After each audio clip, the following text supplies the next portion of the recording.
মামা এখানে কি করিস? ইয়া মানে ভাইয়া, চুপ! মান সম্মানের 12টা বাজে রাস্তায় দাঁড়া এখানে ছেলেদের সাথে তামাশা করতেছস?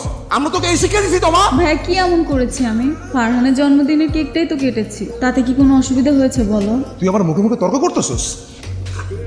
আজকে বাসায় চল, বাসায় গিয়া তোর আমি সব বুঝাবো আজকে। চল। দাঁড়ান, কি সমস্যা আপনার?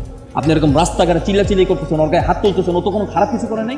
তোকে না কতবার নিষেধ করছি আমার বোনের আশেপাশে ঘুরবি না, আমার বোনের সাথে মিশবি না, আর তুই আমার বোনকে নিয়ে এসে এখানে রাস্তার মধ্যে বার্থডে সেলিব্রেশন করতেছিস। তোর কি লজ্জা নাই? আপনি কিন্তু আমার অপমান করতেছেন। আপনি খালি তোমার বড় ভাই থেকে আপনাকে সহ্য করতেছেন, এলে কিন্তু আপনি এখানে দাঁড়াই থাকতে পারতেন না।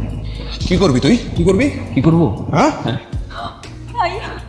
আগে ভদ্রলোকের ছেলে হ, তারপর ভদ্রলোকের মেয়ের দিকে নজর দিস। কথাটা ভালো মতো মাথায় রাখিস।